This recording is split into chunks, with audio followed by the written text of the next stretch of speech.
Bismillahirrahmanirrahim. Assalamualaikum warahmatullahi wabarakatuh.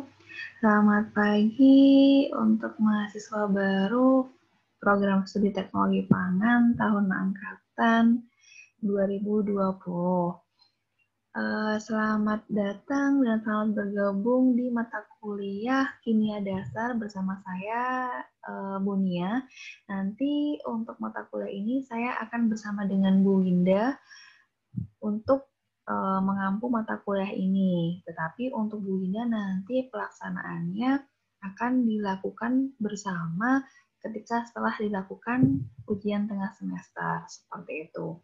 Nah, pada pertemuan pertama ini saya akan menyampaikan kontrak perkuliahan mata kuliah Kimia Dasar. Yang pertama, saya akan menjelaskan identitas mata kuliah. Seperti yang sudah diketahui semua bahwa mata kuliah ini yaitu mata kuliah Kimia Dasar dengan bobot SKS 3 dengan rincian 2 dan 1. Maksudnya adalah 2 SKS untuk tatap muka dan 1 SKS untuk praktikum. Dan dosen pengampunya yaitu Bu Winda Nurtiana dan saya sendiri yaitu Bunia Aryani Putri. Kemudian untuk jadwal perkuliahannya yaitu kebetulan 3 kelas sama, yaitu pada hari Jumat dari pukul 07.30 hingga pukul 14.40, seperti itu ya. Nah, namun karena kita pelaksanaan kuliahnya itu online, jadi saya lebih menyarankan, lebih senang ketika kita proses belajarnya itu tidak terpaku pada jadwal yang telah ditentukan. Jadi bisa saja di hari Jumat itu kita full, atau mungkin saya yang dalam penyampaian materinya bisa memfasilitasi adik-adik untuk belajar lebih lama, maksudnya tidak terpaku pada jam perkuliahan saja, seperti itu. Nah, untuk deskripsi mata kuliahnya, di sini dituliskan bahwa mata kuliah ini mencakup tentang materi unsur senyawa dan campuran, teori atom, sistem periodik, ikatan kimia, stoikiometri, termodinamika dan termokimia, larutan, keseimbangan kimia, asam, basa, sistem koloid, dan sel elektrokimia maupun reaksi oksidasi dan reduksi. Apabila kalian lulusan dari SLTA, saya rasa materi-materi ini sudah lebih familiar dan sudah pernah dipelajari. Nanti untuk di bangku perkuliahan, kalian akan mengulangi dan lebih mendalami materi-materi tersebut, seperti itu. Dan untuk yang di bangku sekolah tidak mendapatkan mata pelajaran kimia, jangan berkecil hati, silahkan lebih aktif dan lebih semangat dibandingkan teman-teman yang lain untuk bisa mempelajari mata kuliah kimia dasar ini. Karena pada dasarnya, seperti yang sudah saya sampaikan sebelumnya di forum pertemuan pertama kali, bahwa kimia dasar itu akan menjadi mata kuliah dasar dalam analisis kimia, terutama nanti akan bermanfaat ketika kalian sudah menempuh penelitian atau skripsi. Nah, tujuannya adalah setelah mengikuti perkuliahan, mahasiswa mampu menjelaskan konsep-konsep dasar ilmu kimia dan dapat mengimplementasikannya dalam praktik-praktik pertanian seperti perhitungan penggunaan bahan tambahan dan analisis-analisis kimia yang digunakan untuk mengetahui kandungan dari bahan pangan ataupun yang lain, seperti itu. Nah, kewajiban mahasiswa di sini, mahasiswa harus mengikuti perkuliahan minimal 80% atau maksimal 2 kali tidak mengikuti perkuliahan. Kemudian mahasiswa harus hadir sesuai dengan waktu yang telah ditentukan, sesuai dengan kesepakatan dengan mahasiswa dan dosen. Kemudian setiap mahasiswa harus mengikuti kuis, UTS, dan UAS.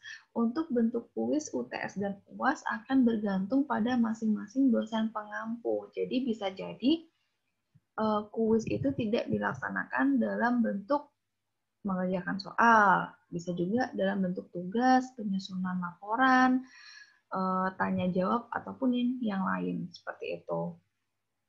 Kemudian, setiap mahasiswa harus menyerahkan atau mengumpulkan tugas sesuai dengan waktu yang telah ditentukan.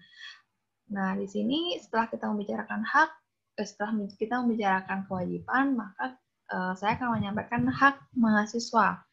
Jadi, setiap mahasiswa mempunyai hak untuk mendapatkan perlakuan yang sama. Dan yang kedua, setiap mahasiswa mempunyai hak yang sama untuk memperoleh nilai sesuai dengan kemampuannya. Jadi, jangan khawatir, tetap berusaha semaksimal mungkin, pelajari, fokus, dan serius dalam belajar, karena kami dari pihak dosen akan menilai setiap usaha yang kalian lakukan. Seperti itu. Nah, untuk bobot nilai, di sini ada pembagian, yaitu 70% teori dan 30% itu untuk praktikum. Untuk teori dibagi dari bobot kuis 10%, UTS 30%, UAS 40%, dan tugas 20%. Seperti itu ya. Nah, nanti untuk praktikum di situ nanti ada yang namanya pretest, posttest, kemudian nilai laporan, dan ada nilai ujian praktikum. Untuk silabus mata kuliahnya, yang pertama yaitu pertemuan-pertama kontrak kuliah, kemudian penggolongan materi dan teori atom, sistem periodik unsur, ikatan kimia, stoikiometri, kemudian termokimia dan termodinamika. Nah, pada pertemuan ke-8 kita nanti akan melaksanakan ujian tengah semester, seperti itu. Setelah ujian tengah semester, materi akan dilanjutkan dengan keseimbangan kimia, larutan, kemudian materi tentang asam basa, reaksi oksidasi, sel elektrokimia, dan yang terakhir yaitu tentang sistem koloid, seperti itu.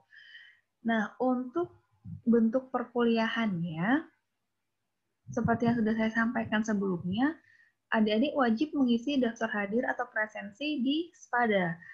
Kalian menggunakan username dan password yang sudah diberikan untuk bisa login ke SPADA. Setelah login ke SPADA, jangan lupa untuk mengisi daftar kehadiran dan mengamati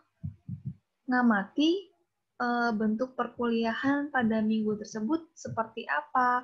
Apakah dalam bentuk PowerPoint, apakah dalam bentuk video, atau dalam bentuk yang lain. Bisa juga dalam bentuk tugas atau pengkajian materi atau studi kasus, dan lain-lain. Tergantung pada instruksi dari dosen tersebut. Nah, kalau untuk saya, kurang lebih saya akan menggunakan penyampaian materi melalui video yang saya unggah di YouTube, seperti itu. Jadi, saya akan mencoba menjelaskan materi dalam PowerPoint, kemudian saya unggah videonya di YouTube, dan kalian bisa mempelajari berulang kali, tidak hanya terpaku pada satu jadwal perkuliahan. Jadi kalian bisa terus belajar, terus memutar, terus memahami di luar jam perkuliahan, seperti itu.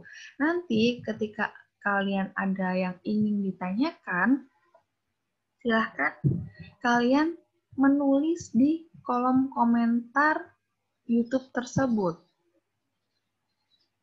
Jadi, kalian tuliskan nama, kemudian dari kelas apa, baru kalian sampaikan apa yang ingin kalian tanyakan.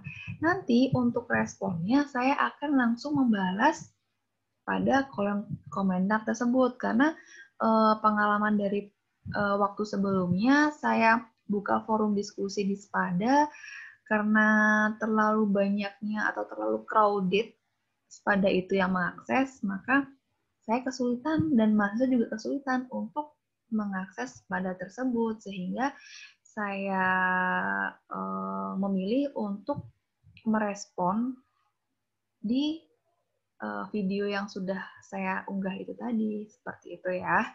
Dan jangan lupa kalian untuk subscribe, karena ketika kalian sudah subscribe, maka ketika ada pembaruan, baik itu unggahan baru ataupun komentar dari teman ataupun dari respon saya, maka kalian akan mendapatkan notifikasi dari video tersebut. Jadi seperti itu ya.